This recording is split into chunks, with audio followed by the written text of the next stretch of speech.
Good evening, everyone. My name is Andrew Fracknoy. I'm the astronomy instructor here at Foothill College in Los Altos Hills, California. And it's a great pleasure for me to welcome everyone here in Smithwick Auditorium and everyone watching or listening on the web to the 14th Annual Silicon Valley Astronomy Lectures. These public talks on astronomy developments are co-sponsored by NASA's Ames Research Center, the Foothill College Astronomy Program, the Astronomical Society of the Pacific, and the SETI Institute. And we very much welcome their support in getting wonderful speakers and a great audience for these lectures. Tonight's program is about the evolution of things in the universe, and I'm delighted to introduce our speaker, Dr. Eliot Quataert. He's a professor of astronomy and physics at the University of California at Berkeley and holds the Thomas and Allison Schneider Chair in Physics. He's also the director of Berkeley's Theoretical Astrophysics Center. He works on a wide range of problems in astronomy, from the physics of stars and black holes to how different types of galaxies or islands of stars form. Dr. Quataert has received a number of national awards for his research, and he's also a highly regarded teacher and public lecturer. He tells me that right now he's teaching a course at Berkeley for non-science majors with a biologist on the evolution of the universe from the point of view of astronomy and the point of view of biology. So he is a Renaissance man, and it's a great pleasure for me to introduce, speaking about how the universe went from smooth to lumpy, the modern origin story, Dr. Eliot Quataert.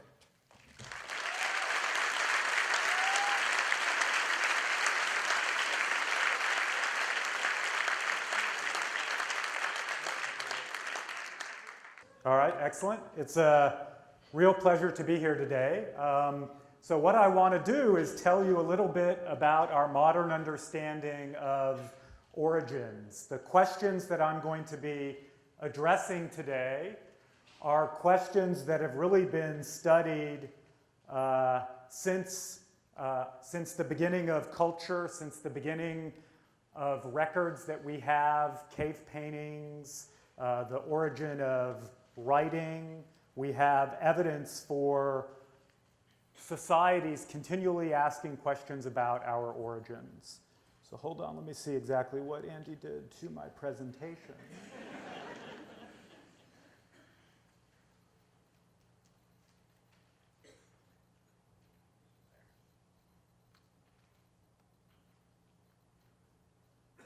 Okay, it's unfrozen. Excellent. So this is an example. The Greek gods, as many of you are probably familiar with, had a story of where we came from, where the earth came from, where man came from. Prometheus created the human being, the human body out of clay, but it was kind of inanimate, and Athena then really endowed us with reason. So this is one of the culture's origin stories, which still actually has a significant influence today in modern culture. That's one of the ways in which these earlier generations of origin stories continue to influence us is their impact on culture. This is one of the most famous paintings, one of the most widely regarded paintings in the world, the painting on the Sistine Chapel, which really is the origin story of the creation of Adam. More modern realizations of this, some of you may have seen a couple of years ago, there was a kind of prequel to the Aliens movie by Ridley Scott called Prometheus. The tagline was, "The search for our beginning could lead to our end." And the name of the movie was really drawing on this idea of Prometheus as the creation of man, the origin of man. So what I want to do today is try to tell you a little bit about our modern scientific understanding of origins, and hopefully be able to convince you that not only is this story as compelling and as interesting and as exciting as any movie origin story you may have seen, but it also has the advantage of being extremely well grounded in observations and facts and measurements. So I want to start by just providing a little bit of context. So what we want to try to do in the course of this talk is really understand the history and evolution of the universe itself and how things like our planet, our sun, the galaxy in which we live, how that came to be. And so I want to start by giving you a little bit of context of what are the diversity of objects that we actually know about in astronomy. So what are we really trying to explain when we talk about understanding our astronomical origins? And so I want to start with what is probably the most familiar to all of us, which is the contents of our solar system. So we know from radioactive dating that the solar system is about 4.5 billion years old. It consists of some number of planets that keeps changing every year. So depending on your view, it might be 8 or 9 or 10, or maybe it'll grow in future years. This is an early set of images of the planets, which includes this little dot Pluto out here, which we don't really count anymore. In addition to the planets orbiting around the sun, there's also lots of other things in our solar system which actually turn out to be important clues to the origin of Earth and to the origin of the solar system as a whole. These are, for example, asteroids, which are basically just big rocks which are floating around in the solar system. Comets, also big rocks with lots of ice. So this is a beautiful image of Hale-Bopp with the two different tails associated with the comet.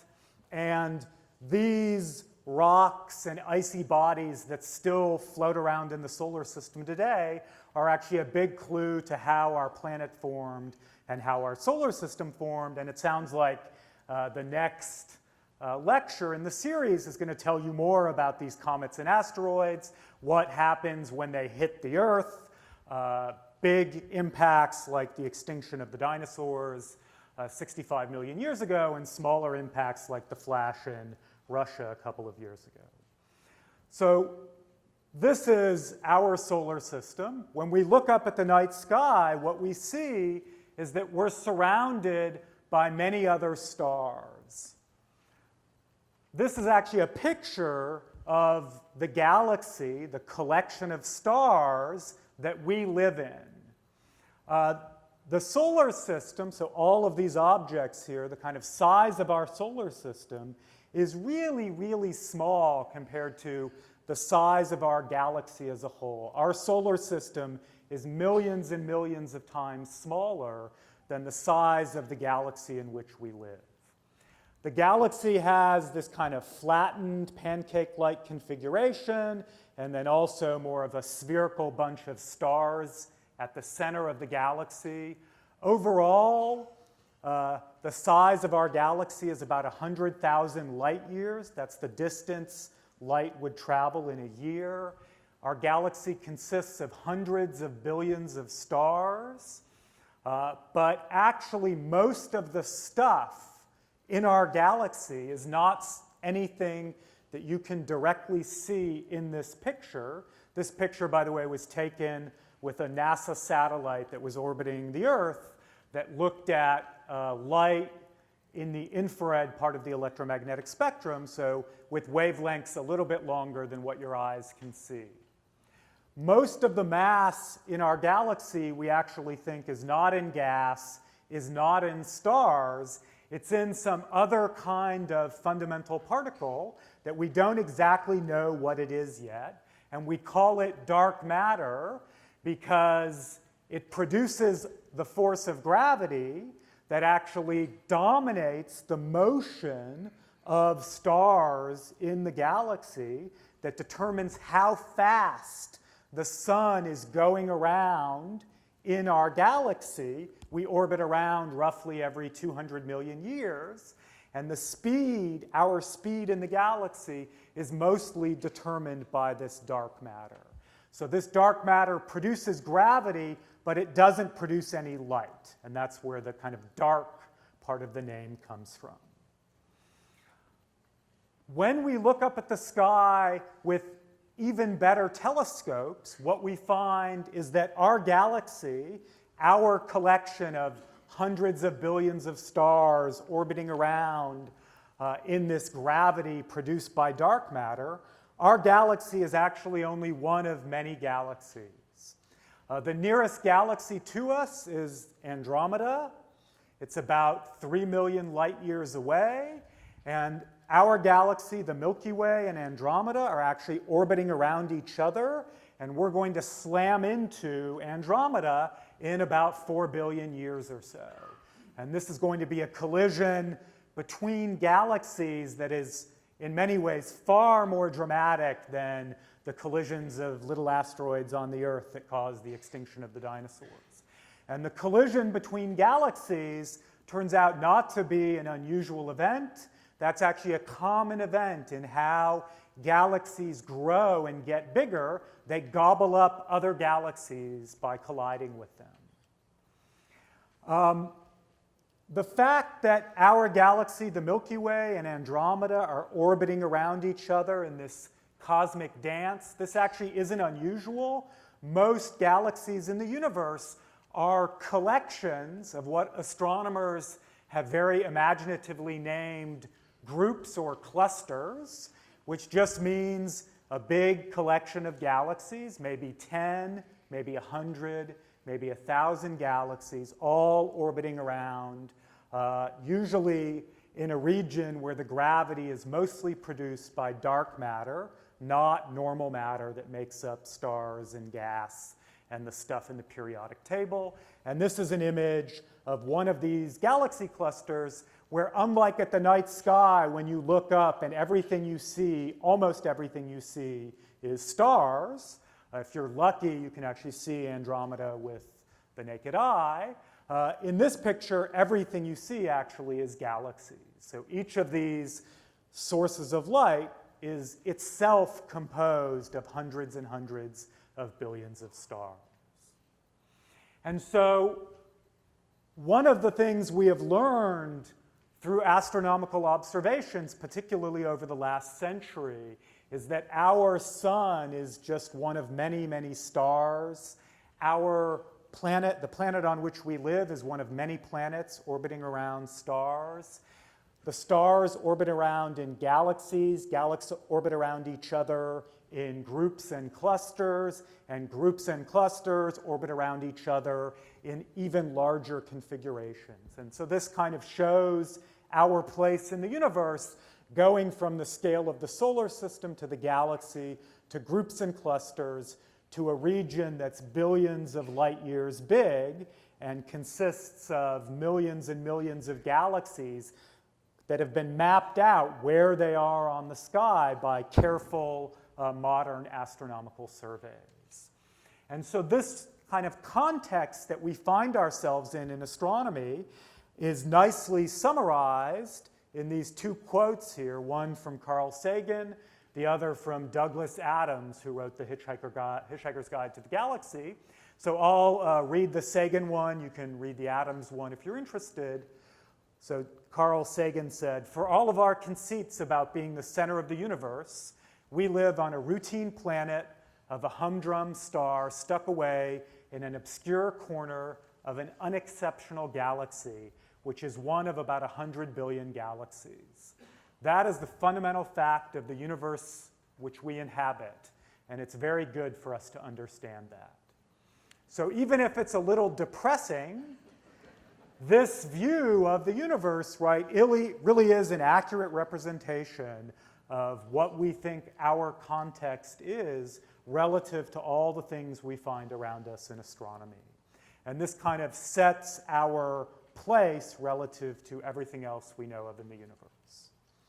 Now, what's missing from this view is that this is actually a static picture. It's a picture of look up at the night sky and what is there? There are stars, there are planets, there are galaxies, there are collections, groups of galaxies. But this doesn't really tell us whether things are changing in time, whether things are actually really not changing very much in time. And so the next kind of part of the story I want to tell you is to try to move from describing what there is and our context relative to everything else to really describing how we think things have come to be, how all of this amazing structure has really come to be. And to do that, I need to tell you how it is that astronomers go about unraveling the history of the universe. And to do this, we use two very, very convenient properties of light. And these properties of light allow us to really unravel the history of the universe. One of the properties of light is that it actually takes light a certain amount of time to travel from one place to another.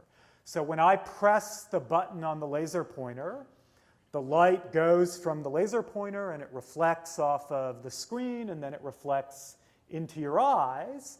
And that happens very, very fast in a time that's less than a millionth of a second. So you can't really see in everyday experience that it takes light a certain amount of time to bounce around this room. But in fact it does, and the speed that light travels at is this crazy big number, 1 billion miles an hour, that's very hard to get a handle on. So one way to think of this is that it would take light a fraction of a second, just a tenth of a second, to go completely around the Earth. Another way to say it is it takes light about 8 minutes to travel from the sun to the Earth. And that's a way of thinking about how the speed at which light travels. And the reason this is extraordinarily convenient for astronomers is it means that without doing anything, basically for free, sitting here on Earth, astronomy is a form of history. When we look at very distant objects, we are seeing the light those objects emitted in the past, because it takes light a certain amount of time to get to us. So as we look at more and more distant objects, we get for free, basically, without having to do archaeology or anything like that, we can see the history of the universe laid out before us. And that's because the universe is large, so we see very distant objects, and it takes light a certain amount of time to travel from one place to another. So the other property of light that turns out to be very important for understanding our place in the universe and how things change in time is how we measure how things move relative to each other in astronomy. And the trick that we use is that if there's a source of light that's moving away from us, so this is us sitting here on Earth, looking at the light emitted by this star or this galaxy, and if this object is moving away from us, then the light kind of gets stretched out by the motion of the star away from us. So the wavelength, the distance between peaks that characterize light as a wave, gets spread out.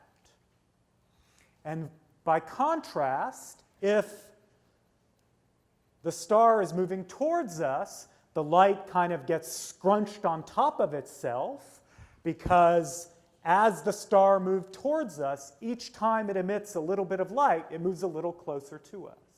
And that causes the light to scrunch together. And so by carefully measuring the wavelength associated with the light produced by astronomical objects, we can actually measure how fast things are moving relative to us on Earth.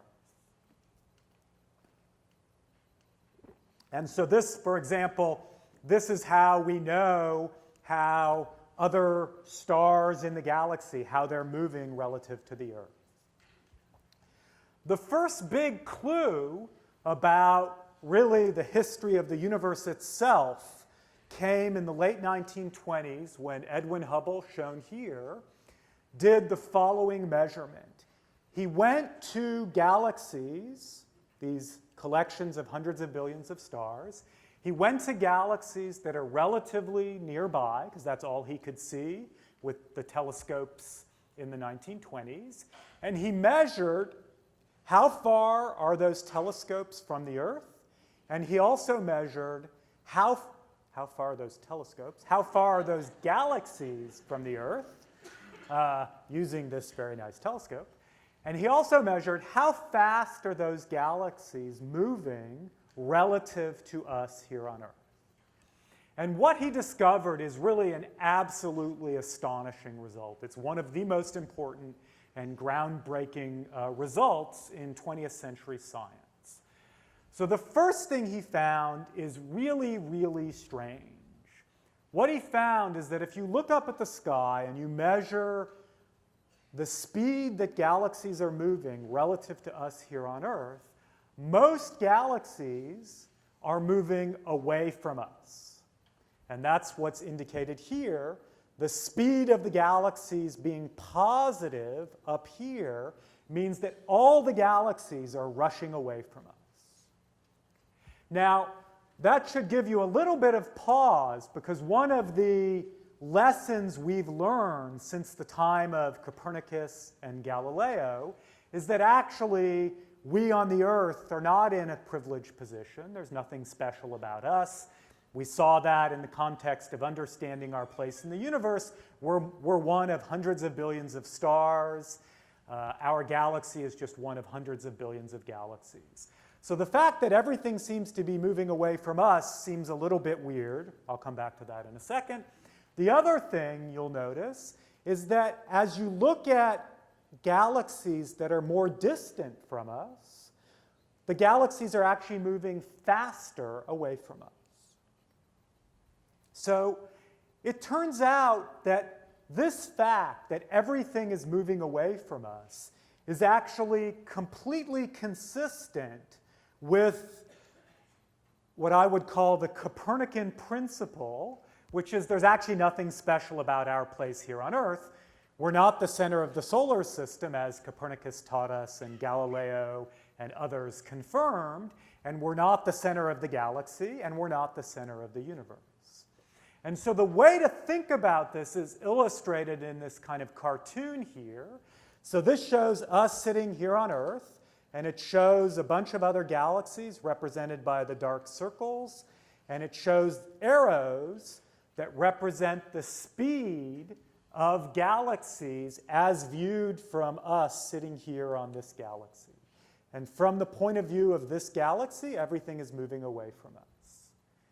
And the second figure says, what if we're sitting not on galaxy A, but galaxy B, and I do the same measurement? And the answer is, remarkably, that viewed from both of these galaxies, everything is moving away from that position. So it's not that we are at the center or that this galaxy is at the center. It's that everything is actually moving away from everything else.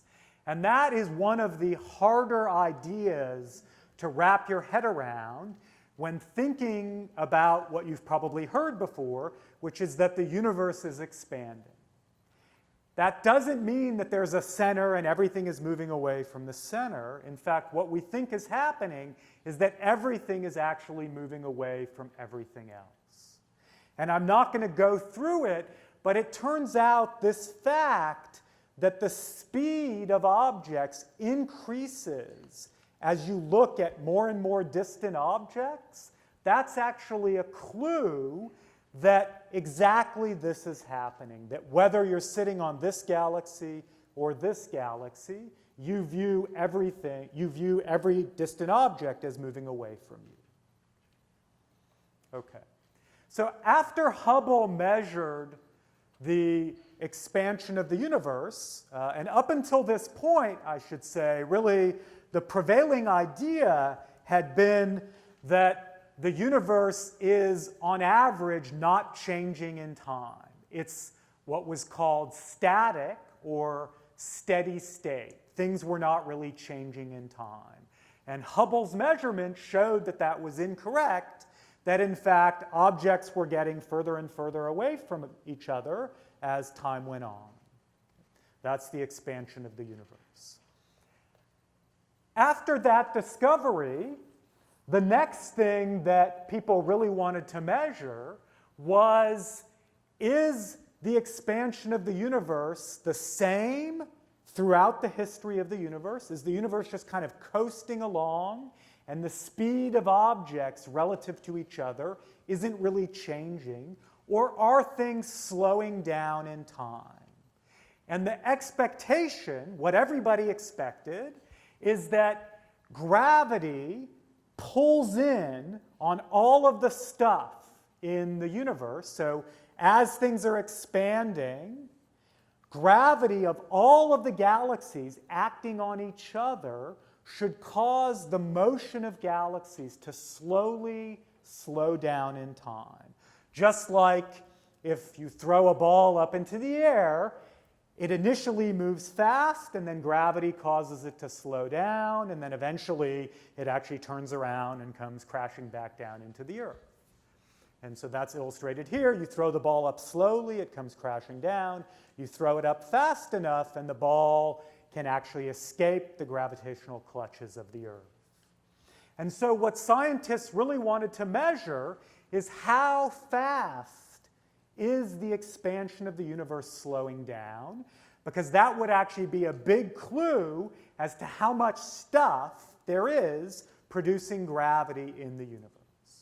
And this is a very difficult measurement. It took a long time for people to actually be able to do this experiment, and it wasn't until the late 1990s that we could reliably measure not just the speed of objects as a function of distance, but whether that speed was significantly changing in time.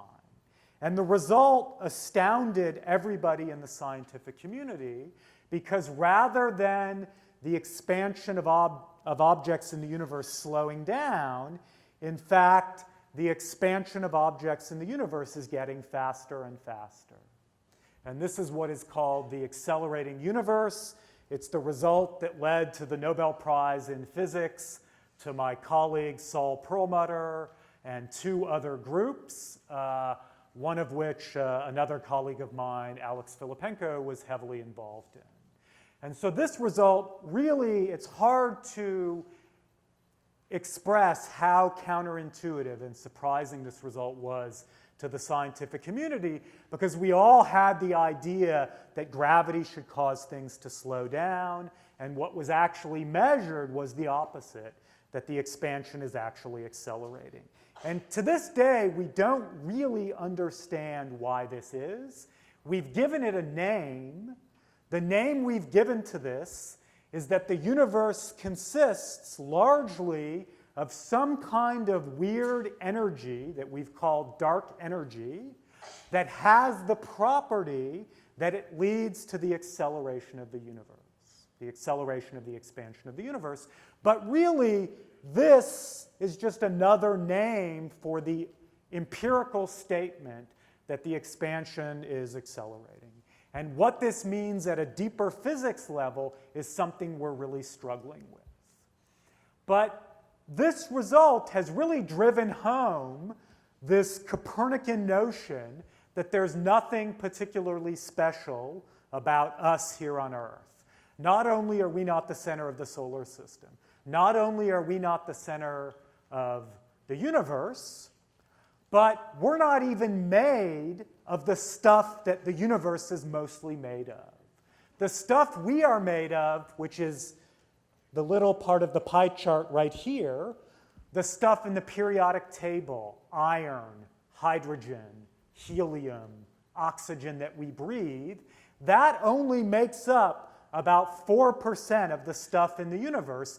Most of the universe is this weird dark stuff, dark matter and dark energy. And if people are interested, I can come back to, in questions, what the difference between those two really are. But most of the universe is made up of this stuff that doesn't produce light, but that we see via its gravitational influence on everything around it. Okay, so the next big clue about the history of the universe and the evolution of the universe as a whole came from simply looking up at the night sky. So this is this picture I showed you before. This is a picture of the sky as viewed with an infrared telescope. And just to be clear about what you're seeing, so this band of stars, that's the Milky Way that you see when you look up at the sky, if you've ever been in a region that's dark enough to see the Milky Way on the sky. This is what you see if you're sitting on the Earth and you look up at the sky and you look through the pancake or disk of stars that our galaxy is made of. Here and down here are what you see if you look up out of the pancake. You don't see many stars. If you look down, again, out of the pancake, you don't see many stars. And so the fact that this is the way we see stars on the sky really tells us how the stars are distributed in our very own galaxy. But we can take this kind of picture of what the sky looks like, not only with telescopes that look at infrared wavelengths or visible wavelengths, we can take it with telescopes that look in the X-ray, for example. So this is a picture of what the sky looks like from the point of view of an X-ray telescope. The dark regions are regions where they couldn't get data. The kind of whitish regions are regions that are kind of bright sources of X-rays. You see some individual points which represent single bright sources of X-rays. In many cases, those are associated with black holes. You see still the kind of pancake-like structure of the Milky Way. And then there's some kind of, the red stuff is very faint, kind of diffuse source of X-ray light. But you can also take this picture not with an X-ray telescope, but with a radio telescope. And this is actually what the sky looks like taken with a telescope that detects microwaves. So microwaves, the same kind of microwaves used by your microwave oven, those are a kind of light that's in the radio part of the electromagnetic spectrum, which means that wavelength of the light is very long. And the sky in radio waves looks almost the same in every direction. And this is an amazing result. And it actually is really the critical clue about the history of the universe. This is called the microwave background radiation because it's this uniform background of light in the microwave part of the electromagnetic spectrum. And in fact, this microwave glow is of a very particular type. It's the type of glow produced by every hot object. So a hot object, like a fire in your fireplace, emits a very certain type of light, and exactly the type of light that it emits, how much light there is, exactly what wavelengths the light comes out at, tells you the temperature of the stuff producing the light. And so this microwave glow is actually telling us that the universe around us is filled with light that has a particular temperature, which is 2.7 degrees Kelvin, which is the temperature scale that astronomers and physicists like to use. Fahrenheit, that you're more familiar with, this is a rather chilly minus 454 degrees. So this discovery was made in 1965 by Penzias and Wilson with one of the very early generations of radio telescopes. So this is Penzias and Wilson with their telescope with which they made the discovery. And it turns out that this fact, that the universe should be filled with a glow of microwave light, was actually predicted. This is a great triumph for theorists like me, okay? This was actually predicted to be a consequence of the expansion of the universe. And the reasoning went as follows. If everything in the universe is expanding, moving away from everything else, If we turn the clock backwards and go back in time, that means as you go back in time, things were closer and closer together. So as you rewind the clock and go back in time, everything in the universe was closer to everything else, and that means that the gas that fills the universe was denser, closer together, and in fact hotter, because if you take a box of gas and you squeeze on it, it actually heats up. So going back in time, the universe was denser and hotter. And what we know from everyday experience is that dense, hot balls of gas actually produce a lot of light. And that's actually what a star is. A star, this is a picture of our sun. A star is a big, dense, hot ball of gas that produces a lot of light. And so what people reasoned is that if you rewind the expansion of the universe back in time, there was going to be a time in the history of the universe when things were much denser and much hotter, and so the gas that fills the universe itself should emit a glow of radiation. And then as the universe expands, that glow of radiation emitted from the early universe should still, as time goes on, should fill the entire universe. And that's exactly what we think we're seeing in this microwave glow that fills the sky. We're seeing a picture of what the universe looked like when it was much younger, when this light was emitted. And since this time, the light emitted from the infant universe has traveled to us through the expanding universe, and we can now measure it here today with our radio telescopes. And so this detection of the cosmic microwave background radiation really was what forced people to start to take incredibly seriously the idea that we can rewind the expansion history of the universe that we see and infer that there was a time in the distant past when everything was much, much closer together. And that's the basics of the Big Bang model for the origin and evolution of the universe. And the Big Bang, that name in particular, refers to the idea that if you extrapolate, if everything's moving away from everything else, if I go back in time, that means there must have been a point in the distant past when things were incredibly close together, when matter was extraordinarily dense, extraordinarily hot, even hotter than in the center of the sun, even hotter than near black holes where matter is billions of degrees hot. If you rewind the clock of the expansion of the universe, back in time, things are closer and closer together, denser and hotter.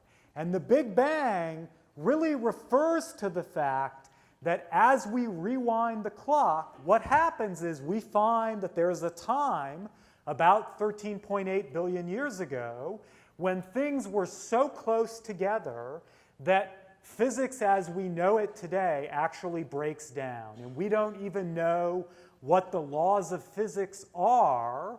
The conditions are so extreme in the universe at that time, 13.8 billion years ago. Matter, instead of being in atoms, matter is ripped apart because it's so hot and broken down into its most basic elements, and we don't know what that is. That might be string theory, it might be something else. And so really, when people talk about the Big Bang, what they really mean is that 13.8 billion years ago, the universe reached, or the universe had, these extraordinarily dense and hot conditions such that we don't actually know how to describe physics at that time. And that's really what the Big Bang means. It's an extrapolation of this expansion back and back and back in time. And just to give you a sense of time, this microwave radiation was emitted. So the light in the early universe, when things were very dense, light was bouncing around all over the place. As things expanded out, the light started to mostly travel on straight lines. And that happened about 380,000 years after the Big Bang. So that's when we think this microwave glow was emitted. So a couple of things about the Big Bang make it counterintuitive. And so just to kind of tell you how physicists think of this, we don't think of this as an explosion that happened at a place. Instead, because that really would imply that there is a center that things are expanding away from, but as I already tried to convince you, there actually isn't a center. Everything is moving away from everything else. And so it's actually possible, we don't know, but it's possible, given the physics as we understand it, that even at this time, 13.8 billion years ago, when the temperature was billions and billions and billions of degrees and matter was smushed together to enormous densities, it's possible that the universe was even infinitely large at that time. We don't know that, but it's possible. Okay. So there are really three key pieces of evidence for the Big Bang model about the origin and evolution of the universe. One is the universe is expanding, so if we extrapolate back in time, we infer that 13.8 billion years ago, things were very dense and very hot. The other is we see this microwave glow, which was exactly what the brilliant theorists predicted would happen if the universe started incredibly hot and dense and then expanded and cooled. So this is entirely consistent with rewinding the clock 13.8 billion years back. The other fact about the universe that's consistent with the Big Bang model is that most of the normal matter in the universe, not the dark matter, not the dark energy, most of the normal stuff, the stuff in the periodic table, the stuff human beings are made of, most of the normal stuff in the universe is hydrogen, 73% hydrogen, roughly 75% hydrogen, and about 25% or so helium, and there's just actually a tiny amount of heavy elements. So the carbon that's so critical for the functioning of life, the oxygen that we breathe, are actually only a very small part of the normal matter that makes up the universe. Most of it is hydrogen and helium. And remarkably, what is predicted if the universe started very hot and very dense? It was this soup of fundamental particles, maybe strings, whatever the basic nature of matter is. As the universe expanded, things cooled, and at some point, atoms, the things in the periodic table, were able to form. And what the calculations show is that in an expanding universe, what you should mostly make if you start with this very hot, dense conditions and expand and cool is that you should mostly make hydrogen and helium. And that happens about 3 minutes after the Big Bang. So the fact, and I think this is one of the most amazing results in science, the fact that the universe, the sun, Jupiter, are mostly made of hydrogen and helium, that actually tells us what the universe was like about 3 minutes after the Big Bang. And that's really an amazing result. And so this is the third pillar in our understanding about the expansion history of the universe. Where does everything else in the periodic table come from if the hydrogen and helium come from the very early universe? Everything else we think in the periodic table, carbon, oxygen, iron, uranium, lead, all of it really comes from processes in stars. Nuclear fusion in stars produces the heavy elements starting from the hydrogen and helium given to us during the Big Bang. Okay, so I want to come back to this picture and tell you a little bit more about what this tells us about the universe. It doesn't just tell us that the universe started dense and hot, it tells us something else. And the reason it tells us something else is that when you look up at the night sky, you see basically the same amount of microwave light coming from everywhere in the universe. Sitting here on Earth, we look straight up above in that direction in the universe. We see the same amount of microwave light as if we look straight below, look off at 45 degrees, doesn't matter what direction you look. And the reason that's astonishing is I told you that the amount of microwave light, or the amount of light that a ball of gas produces, depends on its temperature. The sun is a big ball of gas. It produces much more light than Jupiter, which is a big ball of gas. And the reason is the sun is much hotter than Jupiter. So the fact that we see the same amount of light coming from every direction in the universe actually tells us that the temperature, 380,000 years after the Big Bang, was basically the same everywhere in the universe. And that's the smooth in my title. How the universe went from smooth to lumpy is that things at around the Big Bang and a little bit after, 300,000 years for astronomers is just a blink of an eye, the universe's properties were actually remarkably similar from one place to another. And that's indicated by the fact that we see this glow of microwave light that's the same in every direction. So after this was discovered, what experimental physicists and astronomers wanted to do is they wanted to measure, is it really exactly the same amount of microwave light from every patch of the sky, or are there small differences from one place to another? And that turned out to be a tricky measurement to make, but it's culminated with a set of results in just the past year by the Planck satellite, which is a satellite jointly funded by the European Space Agency and NASA. And this is now a picture of the sky taken with a telescope that is exquisitely sensitive to differences in microwave light from one part of the sky to another.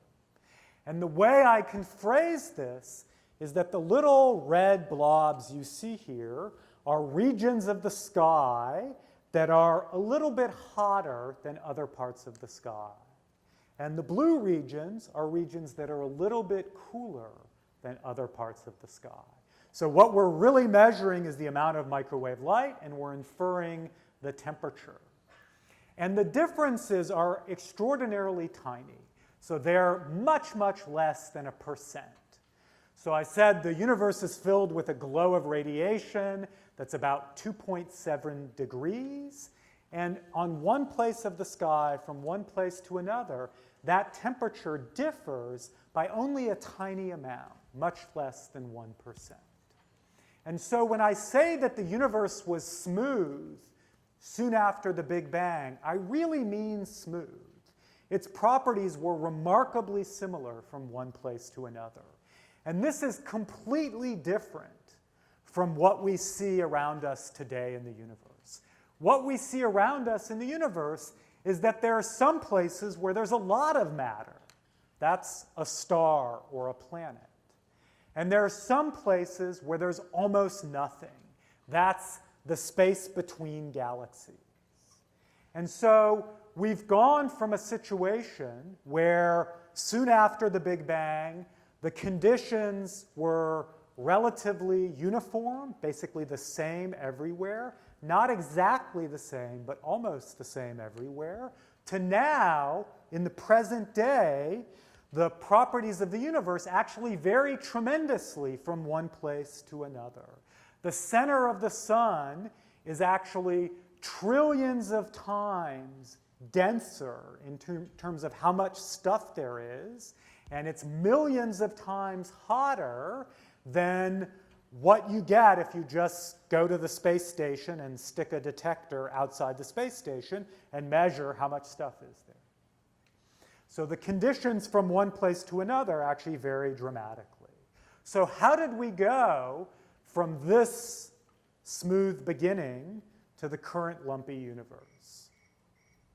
It's not crickets. So there is a one-word answer, actually.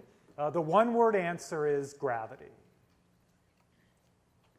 Gravity is the force that dominates how the universe as a whole evolves, and gravity is a relentless, unforgiving force that pulls everything towards everything else. And so this is actually a movie that starts from smooth conditions. This is a movie that's almost 1 billion light years big. It's a computer simulation of how the universe went from smooth beginnings to the present day. The kind of color tells you how much matter there is in a place. White is regions with lots of matter. Purplish is regions of very little matter. And so what you see is things start out relatively smooth, and as time goes on in the movie, regions get denser and denser, and some regions get more and more rarefied. And this is due to the action of gravity. Initially, after the Big Bang, things weren't exactly the same everywhere. There were little differences in temperature and density from one place to another, much less than 1%. But regions that just happen by chance to be a little denser than average, those regions, like this one, there's a little more stuff there than average. It exerts a stronger gravitational pull on its surroundings than this region, where there isn't that much stuff.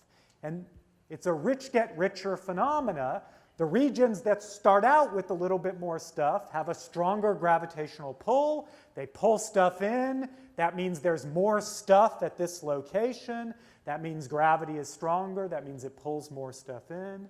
And so gravity is kind of the amplifier that takes these very smooth early universe with tiny differences from one place to another and amplifies those tiny differences to become the very large differences we see around us today. So this is a computer simulation of how this process of gravity causes things to become more and more inhomogeneous, more and more lumpy, on the scale of many, many hundreds of millions of galaxies.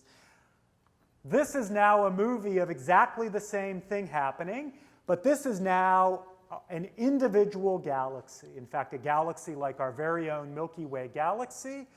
And what I really want you to take away from this is that this movie looks in many ways like the previous movie.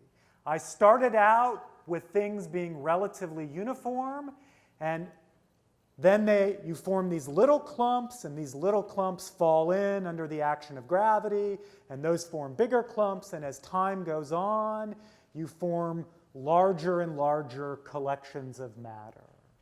And so not only does gravity take the smooth beginnings and make structure on the scale of billions of light years, but gravity is actually responsible for growing our galaxy, the Milky Way, and other galaxies like it. Our galaxy was a region in the early universe where there was a little more stuff than average, and so it pulled stuff in, its gravity got bigger, it pulled more stuff in, etc. And so the same basic idea explains not only how we go from smooth to lumpy on very large scales, but also how we go from smooth to lumpy on the scale of a galaxy like our own. In fact, the same basic idea even works for understanding how stars form in our galaxy.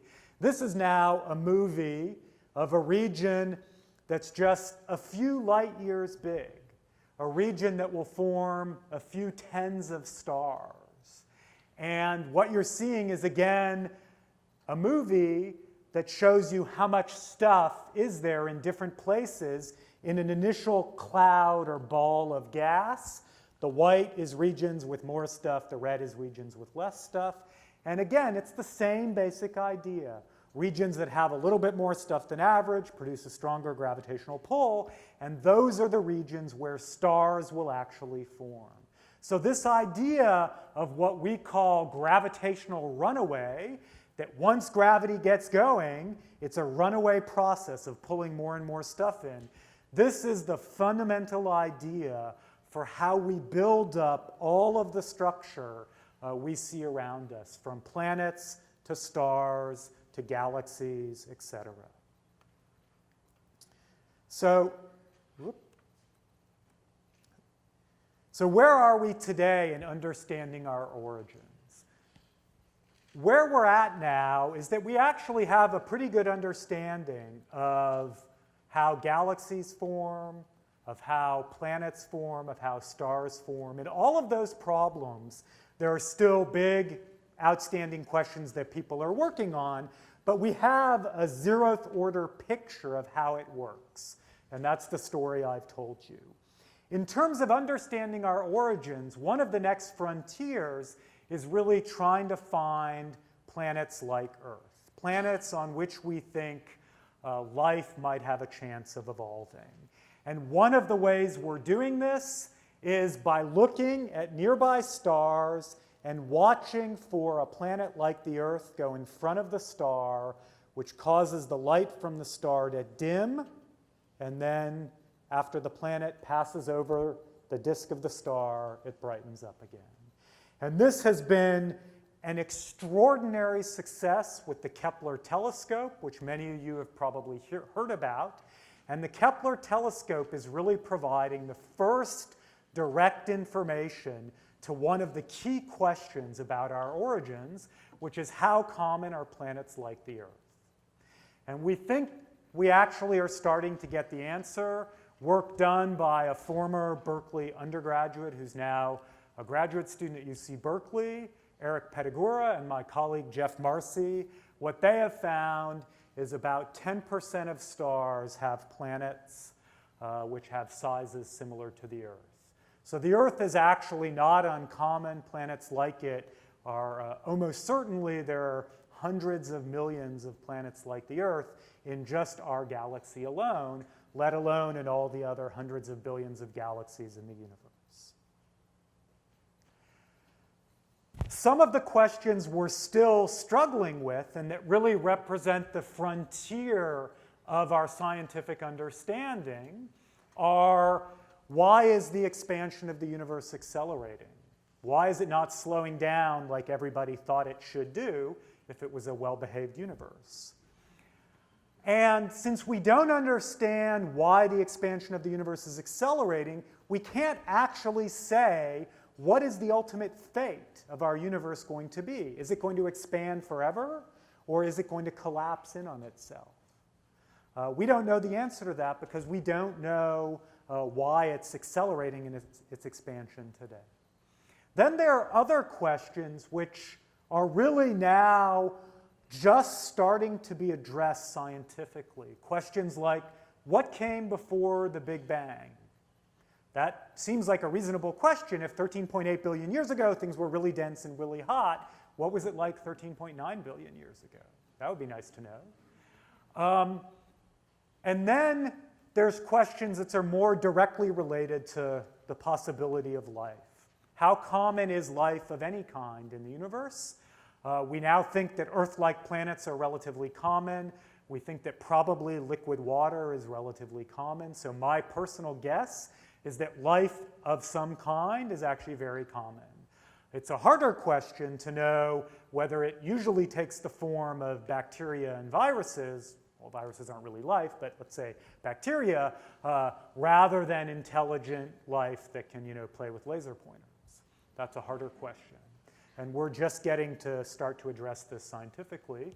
And then a question that's at the kind of interface of these two areas is, why does the universe seem to have properties which are actually conducive to forming carbon-based life forms like ourselves? And so what do I mean by this? What I mean by this is that if the amount of dark energy in the universe were 10 times bigger than it is, what we actually measure, it would actually be very hard to form galaxies and stars and planets and life like us. And so certain properties of the universe seem to be kind of just so, seem to be kind of nice for being able to have Earth-like planets which might have biological processes like evolution. So I wanted to put these up there for a couple of reasons. So one is just to emphasize to you the fact that, of course, science is a methodology and a process. We never answer all the questions. We answer some questions and then we come up with new questions. And these are some of the questions that we're struggling with now. But I also hope to impress upon you just how much we have learned and how far we have come in the last 100 years. Questions about how many planets are there like the Earth? What is the history of the universe, right? These were questions which were only the realm of religion and philosophy 100 years ago. And these are questions which we now have scientific answers to. The current set of questions, I would say now you could describe them as, for instance, what came before the Big Bang, is really a question that's at the interface between, philosophy and science, because it's not clear how you test it scientifically, right?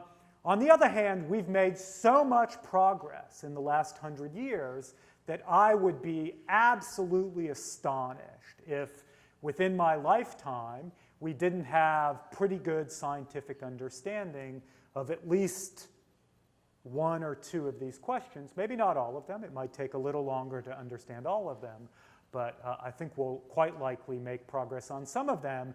And so that interface between theology, philosophy, and science is a constantly moving interface. Questions become more and more amenable to scientific investigation as our technology develops and we can make more exquisite measurements and build better telescopes and better experiments. So I'll end there and I hope I've given you a flavor for some of the science behind how the universe went from its smooth initial state to its much more inhomogeneous, lumpy state we see around us. Thanks.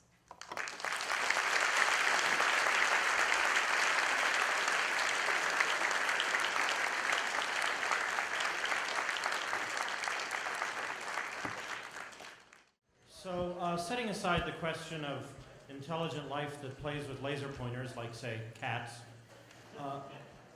going way back to almost the philosophical age, where we go past the dark ages to the before inflation, and you have all the matter and all the energy and all the dark matter and all the dark energy in a very, very small place before it goes bang. One thing that I've never quite had satisfactorily answered by cosmologists is, why was it there to begin with? Why was there not nothing? Sure. That's a question I would add to this list.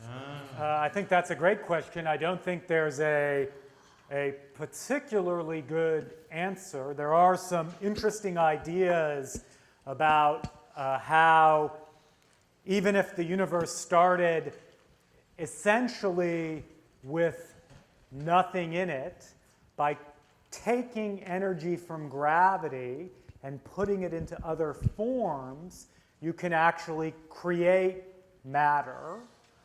This is because the thing that is conserved in physics is not how much stuff there is in the sense of how many protons and electrons, it's how much energy there is. And gravity, the gravity of the universe itself, has a kind of energy. And so you can trade off energy of gravity with energy of matter. And so this is one idea that people are pursuing. But I think that's a great question, and that's very much one of these questions that's at the interface between scientific questions and philosophical questions. But it's actually one that there's a lot of work on because people are bothered by it just like you're bothered by it. Thank you. Good question. Go ahead. If dark matter is a particle, will it be atomic or subatomic? Yeah, that's a great question. So atoms are things that are made up of neutrons and protons and electrons. So in that sense, dark matter is not at all atomic because it is not made up of neutrons and protons and electrons. So another way to answer your question is that atoms have a certain size, and so is the dark matter particle very small compared to the size of atoms? And I think we actually don't know the answer to that yet.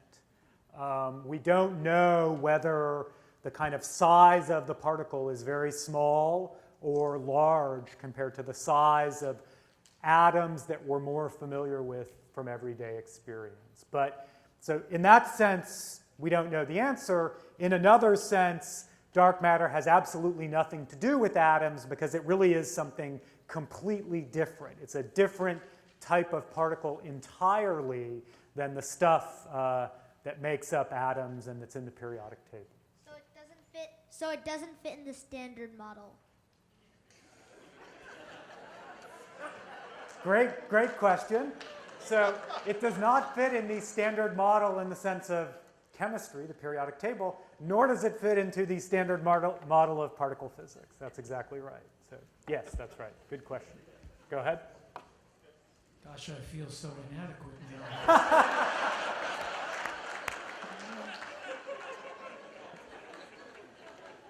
So my question is, you mentioned that when it comes to measuring movement in the universe, you talked about using light as the parameters for properties of light to identify movement. Is there something that's been considered now in terms of identifying movement of dark matter? I mean, the first thing that comes to mind for me is if there's a way to measure gravity, as it were. But is there something now on the horizon about measuring the movement of dark matter? Yeah, so I would say the first thing we want to do, so all of the inferences about dark matter are based on looking at astronomical objects and looking at how they move and figuring out that they don't move in a way that's consistent with how much normal matter, stars and gas, you see. And so there has to be some extra matter there. So the first thing we'd like to do is directly detect the dark matter particle on Earth. Right now, there are many, many, many dark matter particles flying through our body because they fill the galaxy. And so there are experiments that are trying to detect them. Every once in a while, a dark matter particle hits normal matter, gives it a little kick. The normal matter, an electron, an atom, whatever, goes flying off. And you can measure the property of the normal matter flying off and infer the properties of the dark matter particle that hit it. We have not yet detected dark matter in that way. We have to do that first before we have any chance of figuring out whether there's a way to directly detect dark matter in distant objects. I would guess the answer is that that's going to be extremely difficult, and that will not be feasible on a kind of short time scale, given how hard it's been to even detect dark matter just here on Earth. So, good question. Thank you. Yep. Since you have this picture up here, is that the shape of the universe as it is known today? This is a cartoon. I would say not to read too much into this. So what it's meant to depict is that there was a bang. Okay, that's the bright source of light. Then there's a period, we think, which I didn't get into, but there's a period in the very early universe where the expansion actually was very rapid. And so that's meant to represent that things separated very quickly. Then it settled into a period of kind of coasting. And now it's starting to accelerate again. That's the acceleration of the universe. So this is intended to schematically convey that aspect, but not really, it does not usefully schematically convey anything necessarily about the geometry of the universe as a whole. So. Yep. I guess this is beyond theoretical, but what do you predict is the evolution of scientific thought over the next time, the next period of time? Because it seems like we should be looking at the 96% of the universe, not the 4% that we can actually look at. Yeah, that's right. So certainly since the discovery of the acceleration of the expansion of the universe, dark energy in particular, there has been a tremendous investment of effort actually from the particle physics community, the people who study the fundamental nature of matter and what matter is made of. They are extraordinarily interested in understanding what is producing this accelerated expansion, what is the dark energy. And so there are no ideas for how to directly measure dark energy in a laboratory on Earth, unlike dark matter. There are lots of ideas for how to refine our understanding of what it is using astronomical observations. And so people are trying to do that for two different reasons, really. One is because it'll give us a more accurate view of the history and future of the universe if we can figure out what is causing the acceleration of the expansion. But the other is that we think understanding that will actually give us a big clue into fundamental physics, into whether string theory is right or whether there's some other fundamental theory of matter. And so that kind of, in terms of your question, people are trying to figure out how to diagnose the dark side of the universe and what that will teach us, not just about astronomy, but about physics more broadly. Yep. So my question is about the cosmic microwave background. I get the fact that it's a view of, the afterglow from one point in time, 380,000 years ago. Yep. Can you help me intuitively understand why should we be seeing, this glow from one point in time as opposed to, from all points or from a wide variety of times? Right. So that's a great question.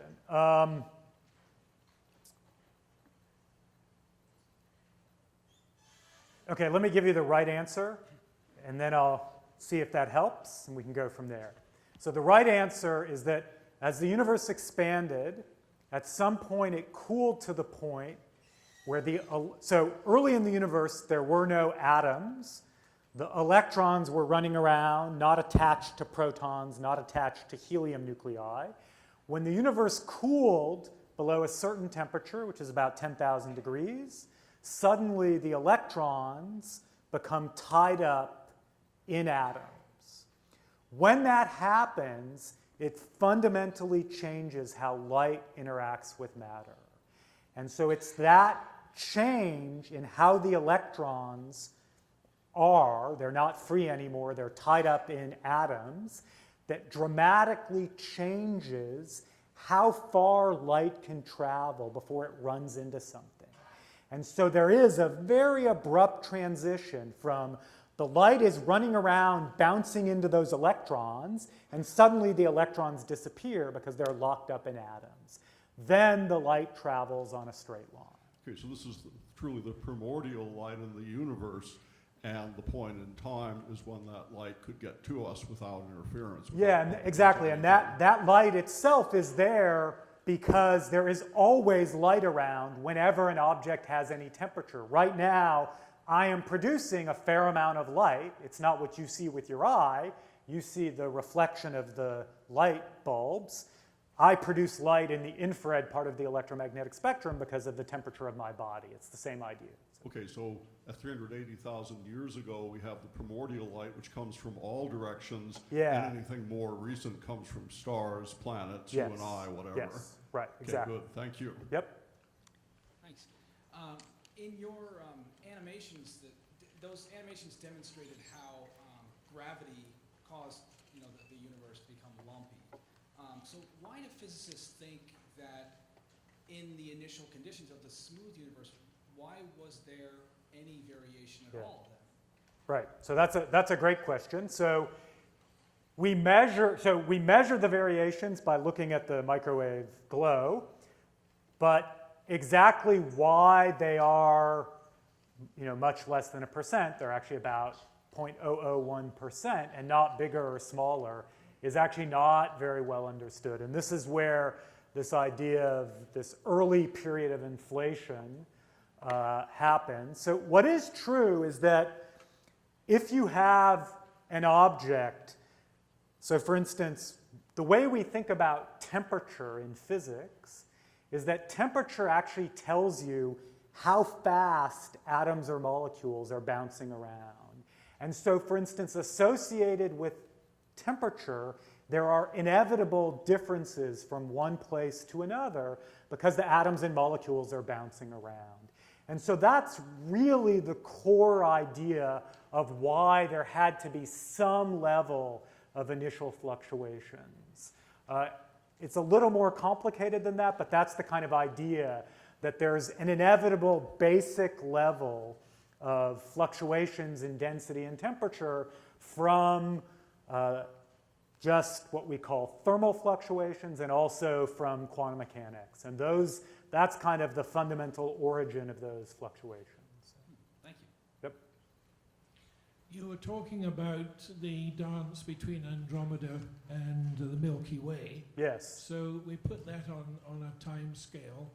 And on the other hand, you didn't particularly cover the evolution of our sun, but I understand that our sun will expand and incorporate us in due course. Yes. Who's going to win the race? Yeah, so it's actually, that's a good question. So our sun has about 5 billion years to go before it expands and incinerates the Earth.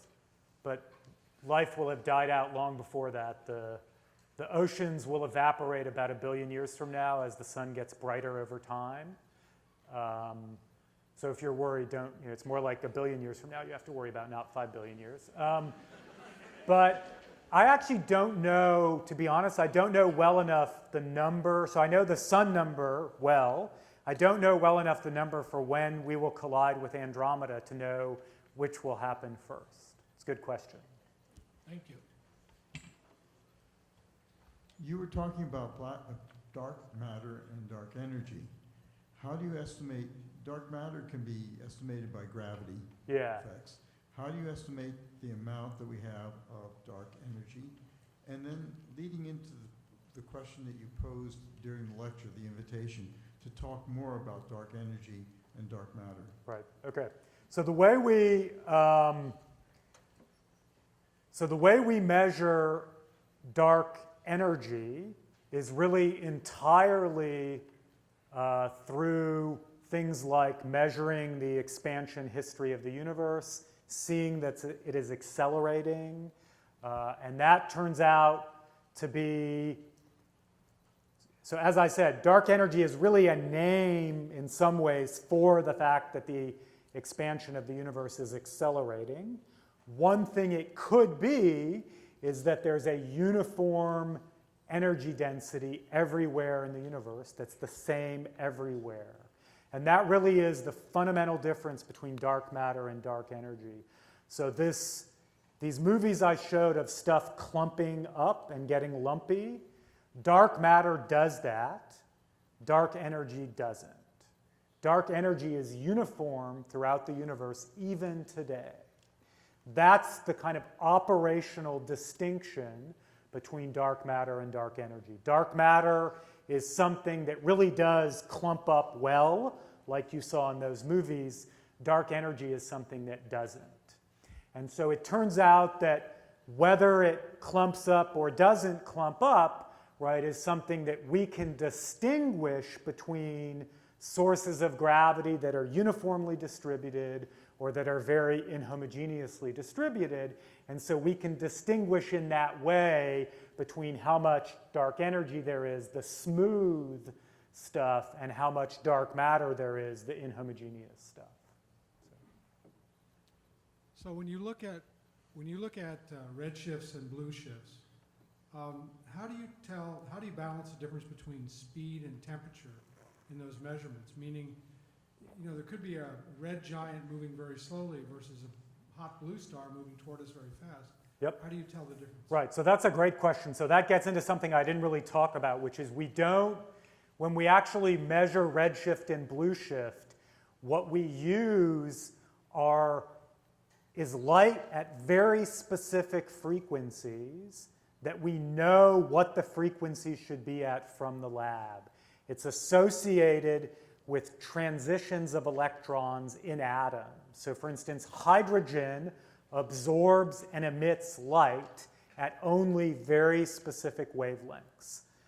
And so if you look at hydrogen emitted by a distant object and you measure the wavelength of particular lines, they're called, of hydrogen, you know what the line should be if it weren't moving. You know the wavelength it should be if it weren't moving, and so you can tell. So you're absolutely right. It would be very hard to just use the thermal emission associated with the temperature of something. And so we actually use these spectral lines. Yep. Are there any observations yet from the Large Hadron Collider that shed any light on these big unanswered questions, or like the nature of dark energy and matter? Right, so that's a great question. So this is really, it is one of the most interesting areas of physics today, is this intersection between what we're learning about fundamental physics, new particles, new energy, dark matter, dark energy, from astronomy, and what we're learning from particle physics experiments like the Large Hadron Collider. Everybody's hope is that we will learn something new from the Large Hadron Collider that will provide insights that are really complementary to what we're learning from astronomy. And I guess the really short answer is that we haven't learned that much yet. The measurement of the Higgs boson is very important for fundamental physics, but it is very unlikely actually to teach us much about dark matter or dark energy. So the hope is that there will be a new discovery with the Large Hadron Collider in the coming years as they go to higher and higher energies, and that will really provide some insights into dark matter and dark energy, but it hasn't happened yet. So. Hi, I am kind of skeptical that the density fluctuations, or rather the temperature fluctuations of only 1 part in 10 to the 5th in the cosmic microwave background truly represent the smoothness, because we're looking at a map that has a very coarse spatial resolution at a distance of 13.8 billion light years. Mm-hmm. So how do scientists justify this claim with such smoothness? Yeah, so the light is emitted over, as I described earlier, it's emitted when the temperature reaches a certain temperature. So you're right, it is coming from a particular volume of space at that time, but that volume of space is actually enormous. And so there's no sense that we are measuring just the fluctuations at that time, not earlier, not later, but I think there's no real possibility that we're being misled about the fluctuations at that time, because the light actually is coming from a very large volume of the universe at that time. Well, the point I was making was that it's an average over that large volume, and there could be micro fluctuations within it that are extremely larger, couldn't there? No, if there were, there could be an absolutely tiny amount of matter. So I think what is true, what we can't rule out, is that a very small amount of the stuff had a very different temperature from what we see in the microwave background. So the statement that there are only tiny differences from one place to another at that time applies to most of the matter at that time. You're right in that there could be, one planet in the entire universe at that time, and we wouldn't have a way of seeing that in the microwave background. And so we're not sensitive in that respect to very rare, unusual conditions that are not representative of most of the material at that time. Yeah, I think that's a legitimate caveat to kind of what to take away from the observations. That's a good point. Yep. How are you doing? I'm fine. Okay, Yeah, I'm happy to continue. Okay, so about 4 more questions. Okay. and we have to- Okay. Okay, so on the lumpiness of the universe, Yep. when we look at the structures in the universe, they seems to be pretty discrete, right? The stars come only in certain size range. The galaxy comes in only certain size range. I find that little strange or interesting. Is that just me? Yeah, so that is actually understood pretty well. So stars only have masses between maybe 1/10 the mass of our sun and maybe 100, maybe in rare circumstances 1,000 times the mass of our sun. And that has mostly to do with the physics of nuclear fusion. There are balls of gas, spheres of gas, that have masses less than 1/10 of the mass of our sun. Jupiter is an example. It weighs 1,000 times less than our sun. So it is a ball of gas like the sun, but it doesn't have nuclear fusion. So it's a different kind of object. So we actually do have a decent understanding of why stars come in the range of sizes they do, and even why galaxies come in the range of sizes they do. And there are, pretty good basic underlying physics that sets why stars have masses of order the mass of our sun, which is 10 to the 30 kilograms, and why not some other mass. So I would say there is actually a pretty decent understanding. It's not easy to explain why that is without a little bit more physics, but that I would say is actually reasonably well understood. So, is the increasing density of matter correlated with the increasing volume of the universe in some way? I see. Yeah, so the increasing density within an individual object as it kind of collapses actually is pretty decoupled from the expansion of the universe as a whole. And in fact, this is something I didn't emphasize but should have, that once one of these lumps forms, when gravity's gotten really strong and brought lots of stuff in, the object actually stops expanding with the universe as a whole. So our body or our galaxy or the sun is not actually expanding with the rest of the universe. What is expanding is the distance between galaxies. And the reason is that at some point the gravity of our sun or the gravity of the galaxy becomes so strong that it dominates what's happening, and it kind of becomes decoupled from the expansion of the universe as a whole. So, yep. Sorry, Professor, I didn't do my homework before class, so forgive me if this is common knowledge among the group here. But you mentioned that in the late 20s or something, Hubble discovered through the Doppler effect that galaxies or the universe wasn't behaving the way he's expected, and it wasn't just expanding but accelerating out. In recent years, the scientific community has explained this phenomenon as the effect of dark matter and energy, like you said. My question is, what did scientists think was going on in between those two times? Like, what would a lecture of this nature be like in the 50s or 60s, and what excuse did they have if they didn't have dark matter? Yeah, no. They would have probably said, we don't know, but we're very, very confident the expansion of the universe should be slowing down, because that's what gravity acting on normal matter should do. That was, without a doubt, the prevailing view at that time. And so that's what was so surprising about these measurements. Yep.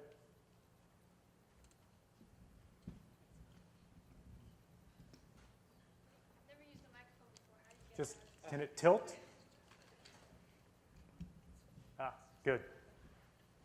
Thank you. I was wondering, I'm not quite convinced, excuse me, but It's I'm good not to be quite skeptical, convinced so yep. that everything is expanding from everything and that there's no center, because for that to happen with my basic understanding of physics, for everything to be expanding, that something closer to the center would have to be moving slower relative to us, and something farther away from us would have to be moving faster, which would mean that everything is expanding exponentially in speed from a certain point. So it's actually linear. As you go out in distance from us, things move faster and faster, and the speed at which they seem to move relative to us increases linearly with distance. And that is, you will have to do as a homework problem.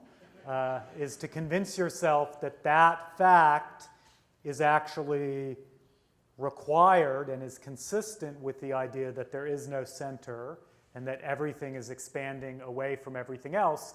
I agree with you that that is by no means obvious, but that actually is true. So the kind of speed increasing linearly with distance is actually a sign. It's the critical piece of evidence that tells us that this idea of everything expanding away from everything else, we're not at the center, is actually the right interpretation of the observations. And I think that's not at all obvious, I agree, but that is, that is our current understanding of the measurements. So. All right. Two more. I'm happy to take the last two. Okay, so sure. Go ahead. Dark energy permeates all of space, and the CMB that we are viewing now has been passing through this for 13.4 billion years. So there must have been some interaction between the two through gravity during this time. Is there any possibility that the information on the Planck map could be picked out from this one? Right, so that's a great question. So since we have no clue what dark energy is, we have no clue whether or not the microwave light would actually interact with it. You're right, though, depending on exactly what it turns out to be, that's at least in principle possible that there could be some kind of interaction and some kind of signature in, these temperature maps on the sky that I showed you. I think that's absolutely right. And so people do, when they look at these maps of temperature differences on the sky, they look for what they call anomalies, so things that aren't exactly as they expected, with the idea that that might be an indication of some kind of physics that we didn't anticipate. I don't know of any specific ideas along the lines of what you suggested, but I think in principle there's no reason why that couldn't be. That's right. What is the explanation for the asymmetry between matter and antimatter? Yes, great. That's a great question. So that's another one of these questions about the early universe that people are still trying to understand, which is that when things are extraordinarily hot, it turns out you get all kinds of particles, and it turns out that particles in nature come not only in the form of electrons and protons and neutrons, but in what are called anti-electrons, antiprotons, and antineutrons. And those are particles that share, so the anti-electron shares some properties with the electron, but it has the opposite charge, for instance, so it feels the electric force differently. And so why there is an asymmetry, why the universe is mostly made of normal matter, not antimatter, is one of the big puzzles that there are lots of ideas for, but there's no universally agreed upon idea, and there's no idea that has, for instance, made a prediction that has then been confirmed experimentally. And so that is actually up there of one of those frontier questions that people are still struggling with. So that's a great, great question.